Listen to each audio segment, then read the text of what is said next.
We are in 1 Peter today, and we're continuing our series in the, what are we in?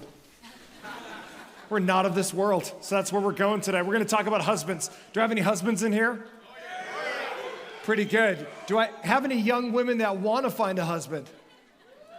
One. So she's on the prowl, people. Everybody look out, all you single guys. So hey, here's the deal. We're going to be looking at something that's totally lost in our culture. I'm going to walk down a road that many of us have this is the first time I'm ever hearing this stuff. So we're going to talk about God's design for being a husband, and men only need one verse, and that's where we're at. In 1 Peter 3, verse 7. Here we go. 1 Peter 3, verse 7. Likewise, husbands, live with your wives. Underline, live with your wives. In an understanding way, circle understanding, showing honor, circle honor, to the woman as the weaker vessel, since they are heirs with you in the grace of life, circle grace of life. Why would I do all that? So that your prayers may not be hindered. Circle hindered. If you have your notes, pull them out. They should be inside your bulletin if you came on campus. We're live all over the world right now online. I'm so glad you're here if you're online with us. The notes for YouTube is right under the video in the description area. You see a link there. Click on that link and my notes will come up. If you're on Facebook, at the top of the comment section on Facebook. Could you fix a time for me? Number one, here it is. Otherworldly living. I'm going to teach you how to be a man today and how to be a husband, because this is absolutely lost in our culture. Young men have never heard this stuff. Old men have hardly ever heard it, even if you went to a church that taught the Bible. But we're going to walk through it today because this absolutely affects your whole life. Listen to me. Look at my eyes. Men, ready? If you get what I'm saying today, it will change your whole family dynamic, and it may literally change the generations that come after you. So this isn't just some random stuff I pulled together. This is God's design for you as being a man and a husband in your home. So here it is. Number one, otherworldly living. This is how to be an otherworldly husband, a different husband. Because the stuff that you will learn about being a husband, you will not find on TikTok. You're not going to find it on some meme. You're not going to find it on CSNBC or Fox News or CNN. You're going to find this from God's word, because God is the one who made men. God is the one who designed what it means to be a husband. So here we go. Throughout the Roman Empire, most homes practiced pater familias, or father of the family. This meant that the father or oldest son, if the dad had died, had dictatorial control over the house. So let me put you in this moment here. Walk with me, ready? So you understand the context here. Peter, it's 2,000 years ago. Disciple of Jesus. So we're way back here with Peter in first century Rome. What does that have to do with anything? I'll tell you the context of this so you understand. Almost all of Rome rules Israel at this time. So we have a war going on in Israel right now. There's been more wars fought in Israel than anywhere on the planet for all of human history. People have fought over that little sliver of land, and it's going on right now, and it'll go on throughout our lives at some level of war. You'll always be surprised, dude, why can't there be peace in the Middle East? So that's been going on for thousands of years. And in Peter's day, Rome ruled over that area. The majority of Roman homes and Greek homes and even some Jewish homes practiced paterfamilias, which meant the husband was the dictator of the home.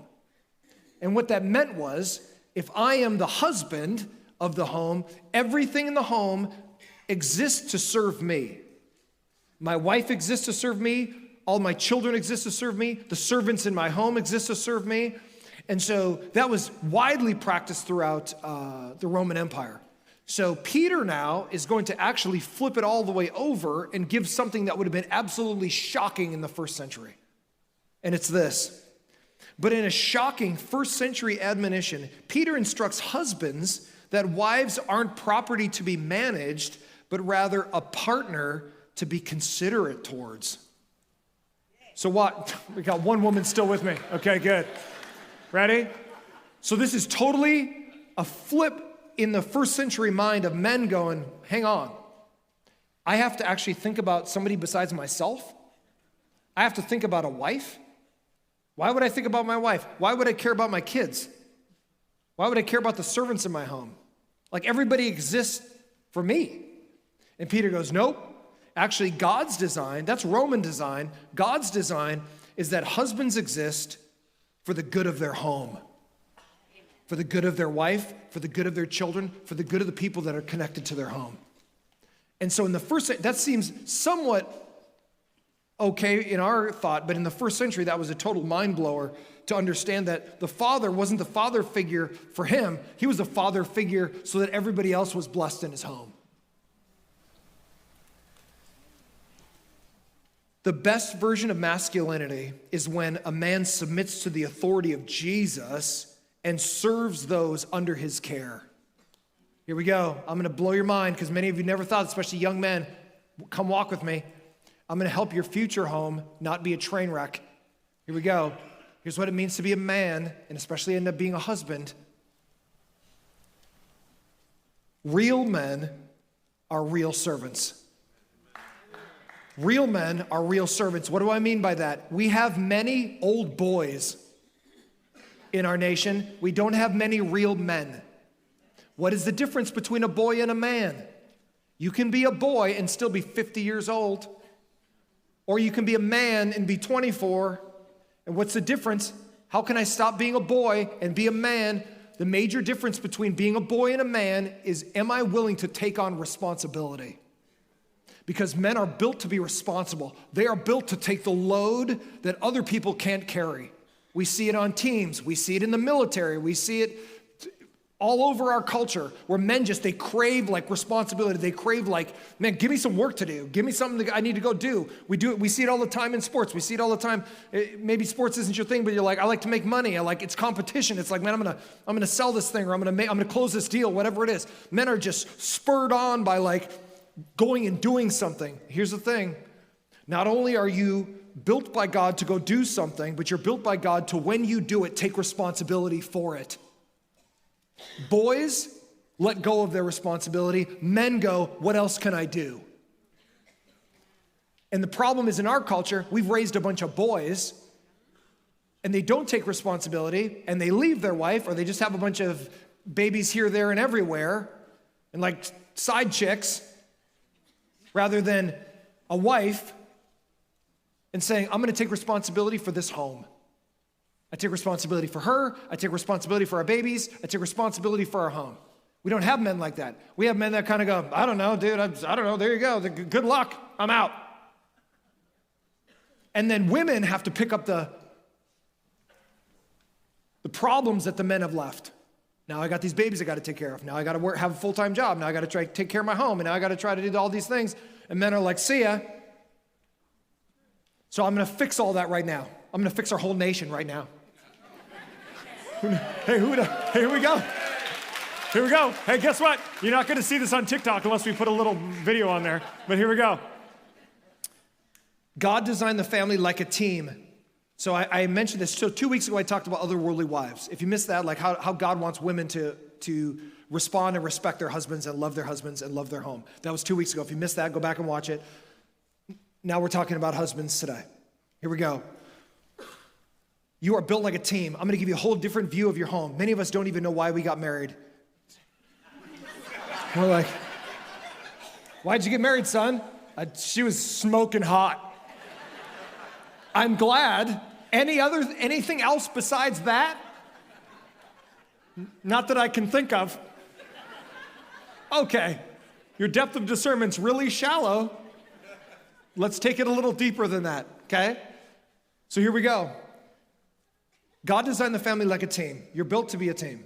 You have people on your team. You're a two-person team as a husband and wife. There's a man, a woman getting married. They will now live the rest of their lives together. They've sworn they will die before they leave one another. That's the heaviest covenant you can make while you're alive on this earth. So I live now with my wife for the rest of my life. That's the covenant I've made with her. It's a team. I am the leader of my team. God has not given that to a wife or a woman. God has given that to a man. He is built to take the responsibility for the team. Everybody on the team is equal in personhood. They are unequal in position. So they're equal in value, different in position. They have different in role. We talked about it when we talked about wives 2 weeks ago. What does that mean for husbands? It means this. I voluntarily take on a wife. You are no longer a side chick. You are no longer in the friend zone. I'm taking you out of the friend zone into wife zone. What does that mean? That means this. I now take responsibility for her. And any other team members that come along, I take responsibility for my team that's growing in my home. So my favorite team member, wife, and any other team members that come along is now my responsibility. Now I do everything I can, physically and mentally, to give the best of who I am to my team. And that's understood by men, because they go, of course, I'd give the best of who I am to my team. We have the NBA playoffs right now, and like everybody's watching, and they see the guys that are lagging on the court. Like, dude, you're letting your team down. Why are you pouting like a baby? It's a foul. Get over it. And even men are just like yelling at the TV, do your job, son. Because I got money riding on your game. Why do men see that? Women, when they look at the TV, it's many times just like, he looks hurt. I don't care if he's hurt. Get outside. I don't care if your leg's broken in 3 places. Get on the field. So guess what? We as men expect that of other men in finance, in sports, in the world, but we don't expect that of ourselves in our own home, which is a travesty. Because your home's the most important thing in the world. Who cares about sports? Who cares about how much money you make? Who cares about how popular you are? Dude, if your home falls apart, your whole life falls apart. And those of us that grew up in broken homes, we know what that's like. So here we go.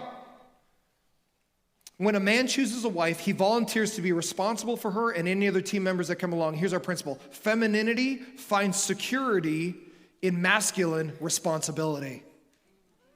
Femininity finds security like, okay, my husband's got us. I don't have to like be freaked out. Women struggle in 2 main areas that men don't struggle in. One is relational insecurity, which is, what do people think of me? Are we good? Everything good between me and you? Men are just like, I don't even know who you are. We're good. Who cares?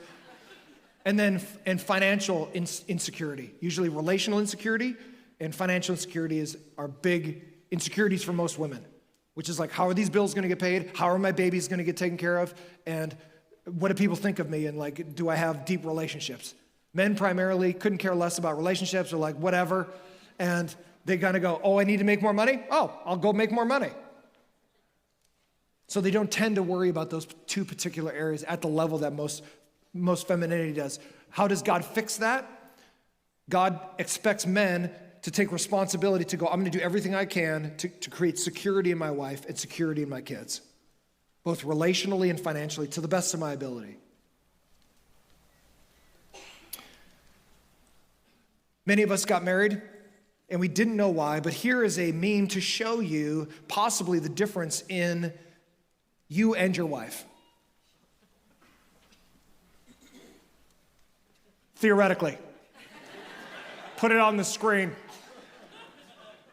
The relationship between a husband and a wife is psychological. One is psycho, and the other is logical. I'll let you figure out which one that is in your marriage, because it can be different for all of us. But the reality is this, you're made different than your wife. You're made different than your husband.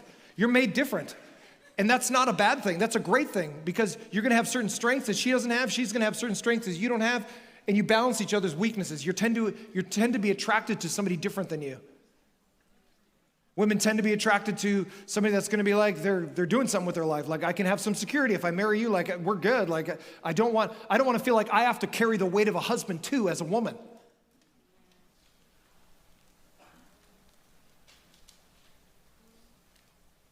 Husbands are commanded to do life and live with their wives as a one-woman man. Woo! Here we go. Hey, look at my eyes, men. Look at my eyes. Women that are looking for a dude, look in my eyes. Ready? I'm going to walk into your private life for a minute, and it's going to be super ugly. So I'm giving you a little heads up, because here's the deal. Some of you guys are on the verge of blowing your family to shreds. You got a side chick, you got an OnlyFans thing, you got some weird thing going on, and I don't know about it yet, but I'm gonna know. Because I have people come through here all the time in our office that go, I should have stopped, I should have said no, I should have said blah, blah, blah. Now I'm getting a divorce, now I got blah, blah, blah. Now I got this, now I'm gonna marry this other girl. Now I got 2 households I gotta support, and I got kids, baby mamas, drama all over here. Let me help you, because I love you as your pastor. I love you, men, I love you. I'm gonna speak the hard word to you so that if you haven't messed up your life yet, don't go down this road.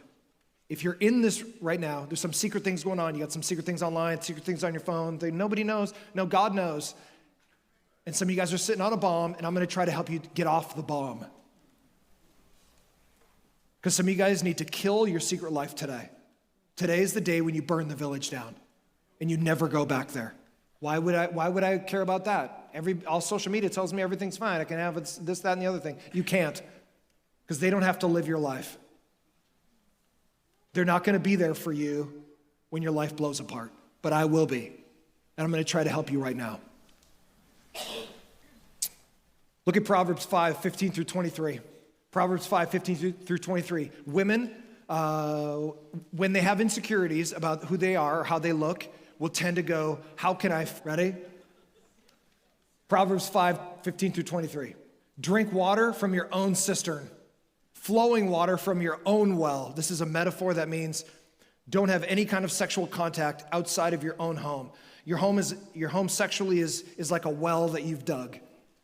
And the well and the good water that comes up in that well will refresh you. It will keep you alive. And so sexually, you keep everything restrained inside your home to your wife. All your sexual drives, all your sexual desires belong to her, not some other chick out here. So it belongs inside your home. This is where the well is. This is where you can live in the good gift of God's sexuality. You just drink from that with your wife, and it's a thing of beauty. It's a thing of blessing. Verse 16, should your springs be scattered abroad, streams of water in the street? So understand this, for most of history, cities did not have sewers. Even in first century Rome, you know where the sewer was? Down the middle of the street. And so all the stuff got flushed out right down in a little alleyway in the middle of the street. So what he's saying here is this: drink from your own cistern, sexually stay within the boundaries of marriage. You step outside of that and dig another well, you're going to be surprised that all of a sudden the indiscretion you've had now just flows like sewer in your life, right down the middle of your life. You thought it was going to be awesome. You thought it was going to be weird and awesome and great. Yay, yeah, another chick. And instead, it was like the regret and the problems you have just as like a sewer right down your life. Let them, verse 17, let them be for yourself alone and not for strangers with you. Let your fountain be blessed. So this is speaking of male sexual equipment, euphemistically just speaking of like, hey, all your sexual drives, it's going to be blessed when you stay with your wife. All your sexual drives, when you take it outside, away from your wife, is just sewer. Let your fountain be blessed and rejoice in the wife of your youth, a lovely deer, a graceful doe. So this is like the agricultural picture of beauty. Let her breasts fill you at all times with delight. Be intoxicated always in her love. Why should you be intoxicated, my son, with a forbidden woman, another person's wife, another dude's wife, some other single lady, somebody you met online, somebody on OnlyFans, and you're like, you fantasize about being with her rather than your wife. Why would you be intoxicated with somebody else, a fantasy doesn't even exist in the real world? With just pornography that just goes, hey, it's going to be great, and then you get there and you're like, this is the worst thing in my life. Why would a forbidden woman and embrace the bosom of an adulteress? This is the euphemistically, this is hands-on sexual contact when you embrace the bosom of another woman. For a man's ways, why would I care about any of that? Because of this, a man's ways are before the eyes of the Lord, and he ponders all his paths. He sees everywhere his phone goes. That's in the Hebrew.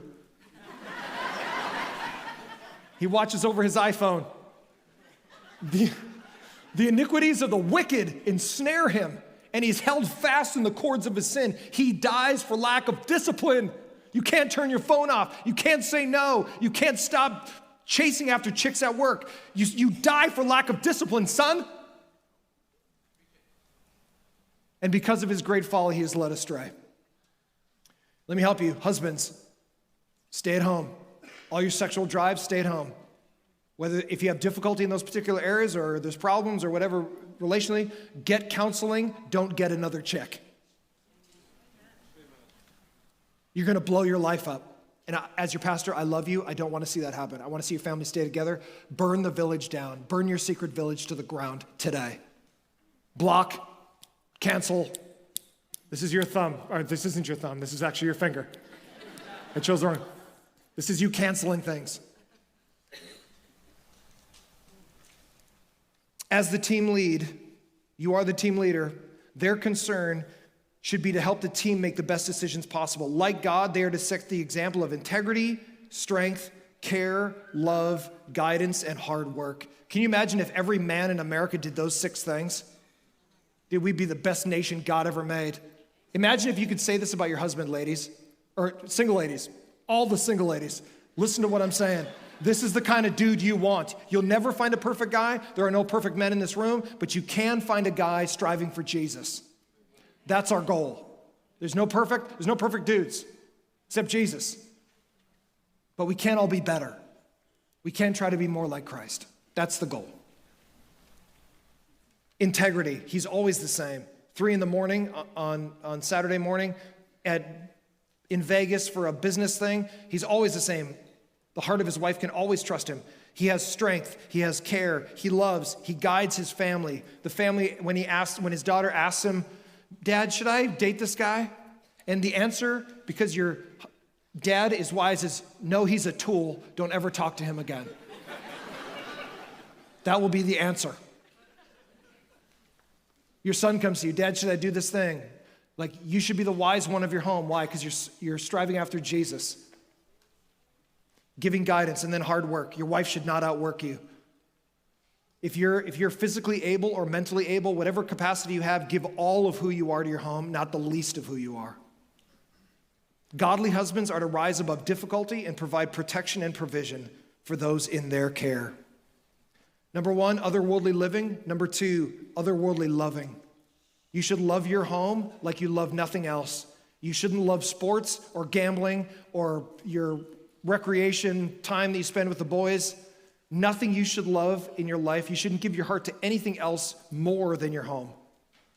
Much of a family's self-image is developed from their fatherly, masculine example. So here we go. A wife is a reflection of her husband.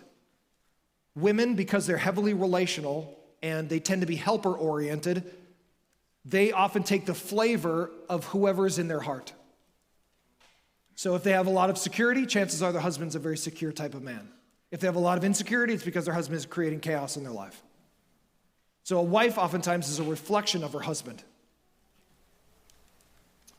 And children develop their confidence and sexual cues from him. This is so massive, I don't even have time to get into it, but I'm gonna briefly go over it.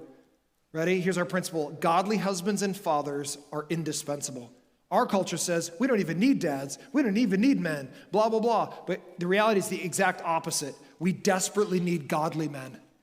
We don't need more macho men. We don't need hurtful men. We don't need angry men. We need godly men. Because godly men are the leaders. Godly men care about others. Godly men serve like Jesus serves us. We serve others. We use all of who we are to make other people's lives better, not worse. That's what men do. Oh, we got one person. Here we go. Ready? Here's why this is so huge. We have downplayed masculinity, but it actually should be upplayed when it's correctly viewed. And here's what's correct about it. Most of the people in the home take their confidence cues and their sexual cues from dad. They don't take them from mom. So we have over-mommed and under-fathered children in America, where dads have stepped back from being in the home and women have tried to do both roles. And the problem is this: young men need men to know what men are supposed to do. You can't learn men stuff from a mom. Even as good.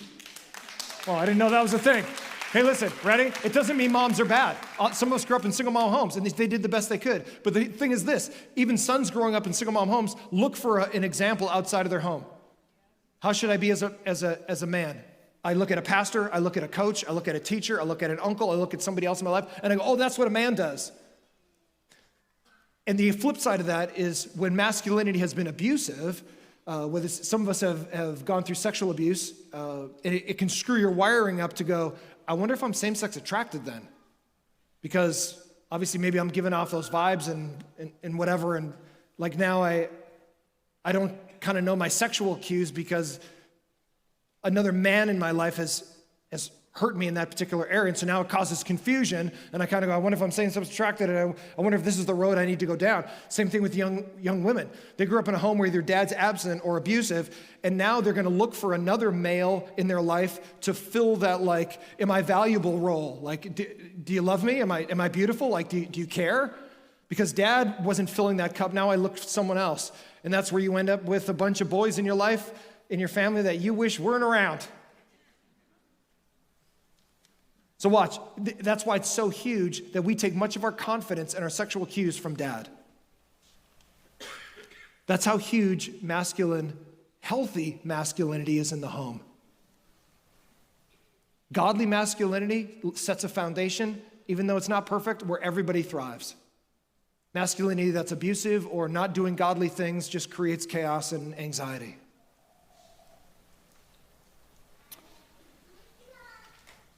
And there's some team members right there. Ready? Godly men are to honor and love their wives like their own bodies. Hey, gentlemen, many of us love our own bodies. We're like, dude, look at these guns, bro. Look at these. Time for a selfie of these guns. The gun show is here and it's free. I mean, men love themselves a whole lot. Women many times will love their children. They love themselves, but they'll love their kids. Many times men are just like, dude, I'm gonna buy my boat because the family needs it. Okay. How many times have you taken the family besides your boys? I don't know. I don't remember the last time the family's been in the boat. The point is this, ready? Men should give the best of who they are to make sure other people flourish. Men are designed by God to love and encourage their wives. They're designed to fill their wife's cup rather than leave insecurity, even financially. Correct. You are to walk alongside of your wife and make sure she feels the best about how things are going in the family rather than you just going, well, things are pretty good for me. Nope, you step into it rather than step away.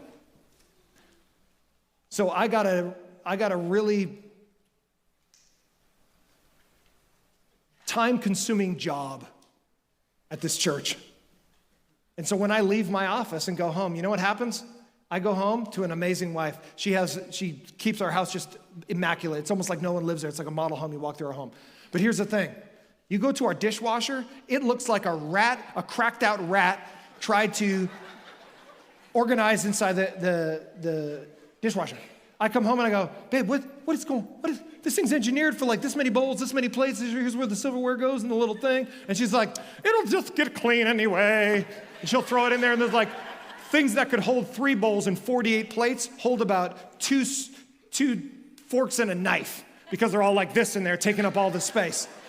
So I go home and like I'll load the dishwasher or whatever, and she'll give me a list of things to do, and it's like I got a full-time job here, it's over a full-time job at the orchard, and then I go home and it's a full-time job being a dad, it's a full-time job being a husband. But here's the thing, I don't just go home and go, hey, now everybody's here to serve me, what's up? I did my part, now what's up for me? Nope, you walk right into that and you go, how can I serve you, wife? I give all of who I am so that my home can be all of what God wants it to be. And that's a different way of thinking about it. Oh, wow. Listen, hey, ready? Here's the point of this. Here's the point I'm making. Do you want an exceptional home, or do you just want a home that barely survives? An exceptional, you know what the back of what an exceptional home rides on? Is the attitude of the husband. I come in the home, and dude, I'm doing full-time stuff there too. She's got a list for me, like, I'd really like blah, blah, blah. And half of it just goes through my ear and out the door. But some of the stuff I'm like, okay, I'll take care of that. Even on my days off are really not days off. They're days on with my wife. Doing the list of things. So here's what I want to tell you. Ready? Men, serve Jesus, and you serve Jesus the most when you serve your home the best.